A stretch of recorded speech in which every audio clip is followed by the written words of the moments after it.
تو جب منہ سے الفاظ نکلتے ہیں اس کا انداز، اس کی ادائیگی انسان کے کلچر کی خبر دے، اس کے انداز تفکر کی خبر دے، اس کی شخصیت کی بننے اور بگڑنے کی خبر دے۔ مگر میں نے زندگی بھر بڑے بڑے دانشوروں کی باتیں سنی، وہ بھی جو اللہ کے رسول کے حمایتی تھے، وہ بھی جو اللہ کے رسول کے خلاف تھے، مگر وہ انداز تکلم نہیں پایا جو آقا صلی اللہ علیہ وسلم ایک جملہ ایک دعا میں ایک فلسفہ شخصیت پیش کر دیتے ہیں، ایک جملے میں کائنات سمیٹ دیتے ہیں۔ حیران ہوتا ہے بندہ کہ اس کے پیچھے کیا عقل و کیا معرفت ہے۔ یہ صرف اسی لیے ہے نا کہ وہ نہ صرف اپنے زمانے کا انٹلیکٹ تھا بلکہ قیامت تک کے لیے کافی۔ اگر آج مجھے اپنے لفظ چھوڑ کر، اپنا بیان اور انداز بیان چھوڑ کر، اگر آج مجھے محمد الرسول اللہ صلی اللہ علیہ وسلم کی زبان سے دعا مانگنی پڑے تو یہی مطلب ہے نا کہ وہ آج کے زمانے کا بھی ٹاپ، مجھے سلیقہ نہیں اس جیسی دعا مانگنا کہ اللہم اجعلنی صبورا، اے اللہ مجھے صبر عطا فرما، واجعلنی شکورا، مجھے شکر ادا فرما، واجعلنی فی عینی صغیرا، مجھے اللہ میں ہمیشہ چھوٹا۔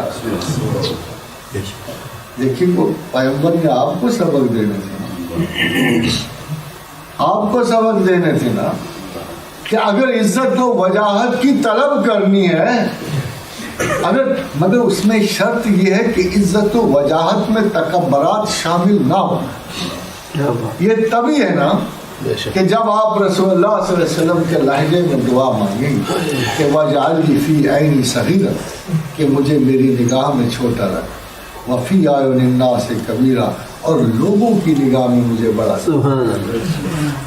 حضرات گرامی، اس لیے اگر آپ اپنی نگاہ میں بڑے ہوں گے آپ متکبر، سرکش ہو، جاہل ہو، مگر رسول اللہ صلی اللہ علیہ وسلم آپ کو طریقے شخصیت بنا کہ صبر والے بنو، شکر والے بنو، اپنی نگاہ میں ہمیشہ چھوٹے رہو، علم سے، غور و فکر سے جو چیزیں تمہیں اللہ نے عطا کی ان پہ وہ ادھار کی چیز آپ کی نہیں ہے، آپ کی نہیں ہے۔ آپ کا پہلا سانس آپ کا نہیں ہے، آپ کا آخری سانس آپ کا نہیں ہے، آپ کی عزت آپ کی نہیں ہے۔ کہاں جاتے ہو عزت طلب کرنے اللہ کا؟ فائنل عزت للہ جمیعا، تمام عزت اللہ کے پاس۔ کہاں جاتے ہو مال لے؟ واللہ یقبض و یبسط من یشاء، جس کے چاہتا ہوں کھولتا ہوں، جس کے چاہتا ہوں بڑھتا ہوں، جس میرے پاس۔ کہاں جاتے ہو بال بچہ لینے؟ وہ تو میں دیتا ہوں، بیٹیاں میں دیتا ہوں، بیٹے میں دیتا ہوں۔ اور کہاں جاتے ہو مریض ہونے اور شفا پانے؟ میں مرض دیتا ہوں، ہوا یشفی، میں شفا دیتا ہوں، میں ہی مرض دیتا ہوں، میں ہی شفا دیتا ہوں۔ کیا چیز ہے تمہاری زندگیوں میں جو میں نہیں دیتا؟ اور کیا چیز ہے جس پہ میری مستقل قدرت نہیں ہے؟ وہ کیا چیز ہے؟ تم سمجھتے ہو کہ تم آزاد پھر سکتے، ایک بچھو کسی کو ڈنگ نہیں مار سکتا، ایک سانپ اپنا زہر کسی کے دست کرم پہ نہیں اگل سکتا، کوئی انسان حادثہ نہ کرنا چاہتا ہے نہ کر سکتا ہے۔ یہ تو وہ اللہ ہے پروردگار جس کا ریموٹ کنٹرول تمام انسانوں کے اوپر ہے۔ دیکھیے سمجھنے کی بات ہے کہ اللہ کیا کہہ رہا ہے، ما من دابۃ فی الارض الا هو آخذ بناصیتها، یہ ہے نا، یہ ماتھا ہے نا، اس پہ اللہ کا ریموٹ کنٹرول ہے۔ آپ کو پتا ماتھے میں کیا ہے؟ Those who know the construction of the brain, those who understand، اس ماتھے کے پیچھے فرنٹل لوب ہے، فرنٹل لوب اختیار ہے، قدرت ہے، ارادہ ہے، تصور ہے، جسے ہم دماغ کا یہ حصہ کہتے ہیں، جسے وہ اللہ کہہ رہا ہے کہ میں نے تمام ذہایات کو اس کے ماتھے سے تھام رکھا ہے. وہ یہاں آپ کی فرنٹل لوب پر ریموٹ کنٹرول لگائے بیٹھا ہے، جب چاہتا ہے آپ کے اختیار و ارادے کو بدل دیتا ہے. سبحان اللہ. کسی نے پوچھا، آپ یقین جانیے سارا فلسفہ پڑھاؤ، جبر و قدر کے مسئلے حل نہیں. آدمی شبہ کرتا ہے، اس کو سمجھ نہیں آتی. تو کسی نے پوچھا رسول اللہ صلی اللہ علیہ وسلم کہ یا رسول اللہ، اگر ساری چیزیں اللہ کے کنٹرول میں ہیں اور ہر کام ہی اللہ کے پاس ہے، وما تشاؤون الا ان یشاء اللہ، تم تو سوچ نہیں سکتے اگر میں نہ چاہوں. تو پھر اگر ہمارے بس میں کچھ بھی نہیں ہے تو ہم کرتے کیا کرتے؟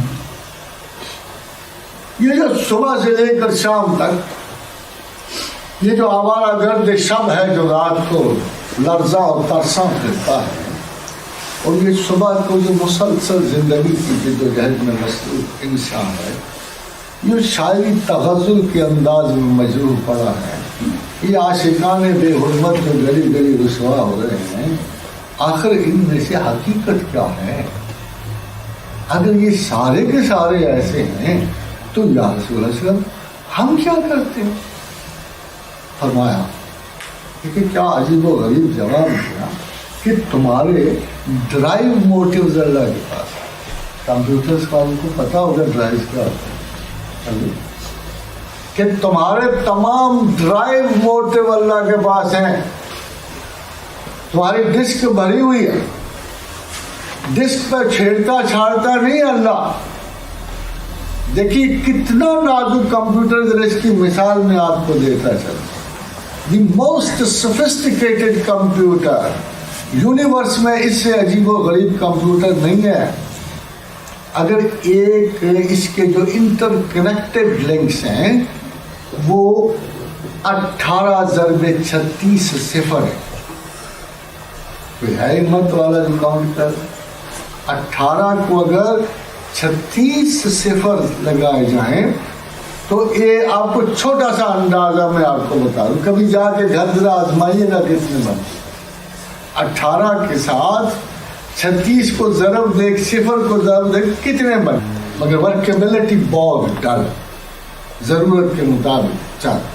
اس کمپیوٹر میں کیا کیا خفیہ اشارات جمع ہوں، کیا کیا نازک کنٹرول کی جگہ ہوگی.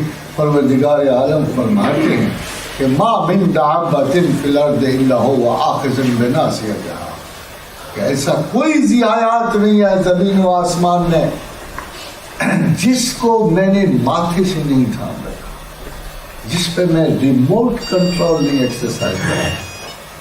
بات یہ ہے کہ جنرل انسان ریموٹ کنٹرول میں ہوتا ہے اور پروفٹ ٹوٹل کنٹرول میں. اس وجہ سے ان کو معصوم اور خطا و نسیان سے پاک ہے کہ ہم جنرل کنٹرول میں ہوتے ہیں مگر پیغمبر ٹوٹل کنٹرول میں ہوتے. اور ٹوٹل کنٹرول میں بڑی خوبصورت ایک حدیث ہے کہ پیغمبر سے خطا کروائی جائے، پیغمبر کی خطا کیلکولیٹ کی جاتی ہے تاکہ اس کا فائدہ اس کی امت ہو. آپ نے دیکھا ہوگا حضرت یونس بن متی کو غضب میں بھرے ہوئے چلے اور بڑا گلا تھا کہ صاحبان کا عذاب سر پہ کھڑا تھا، اور پیغمبر نے خیال کیا کہ جو وعدہ میں نے ان کو عذاب کا دیا تھا پورا نہیں ہوا. ناراض ہوئے، غصہ آیا، لڑ تو سکتے نہیں تھے اللہ سے. کہا مجھے کیا ضرورت ہے ان کو تیری طرف سے خبر دینے کی؟ اگر تو نے عذاب پرومس کیا اور عذاب نہیں آیا تو پھر مجھے کیا ضرورت ہے تبلیغ کی؟ میں چلا اپنے گھر. وہاں سے روانہ ہوئے بلباک اور حمص کی طرف. تو رستے میں وہ آتے گزرا جو قریباً آپ سب کو پتا ہوگا، سمندر میں گرائے گئے ویل کے منہ میں اتنا بڑا منہ. حضرت قید ہوئے، نہ وہاں صفائی، غلاظت کا ایک انبار، بدبو. پیغمبر کیا پاک رکھ سکتا ہے؟ ایک زبان مبارک تھی جو ان کی چل رہی تھی. اور کہہ رہی تھی کہ اللہ الہ الا انت سبحانک انی کنت من الظالمین. آپ نے غور کیا یہ کلمہ کیا کہتا ہے؟ آپ نے غور کیا آج کل اس کلمے کے کیا مظاہرات ہوتے ہیں؟ بڑی اگر بتیاں جل رہی ہوتی ہیں اور بڑی صفائیاں ہو رہی ہوتی ہیں, بڑی نازک مزاجیاں ہو رہی ہوتی ہیں, کلمے کو گرم سمجھا جاتا ہے, پھر اس کے اوپر پانی پیا جا رہا ہوتا ہے کچھ ہوئی.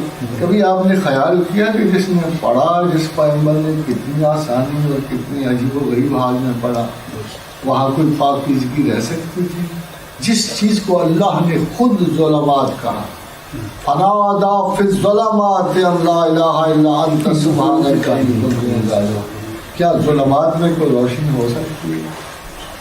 تو پیغمبر نے کیا کہا؟ آپ غور تو کرو. آپ نے صرف کلمہ پڑھا, مگر آپ کو پتا ہے اگر انگریزی میں ٹرانسلیٹ کروں تو کیا جملہ بنے گا کہ O Lord God, you are perfect, you don't make mistakes, you are perfect, you don't make mistakes.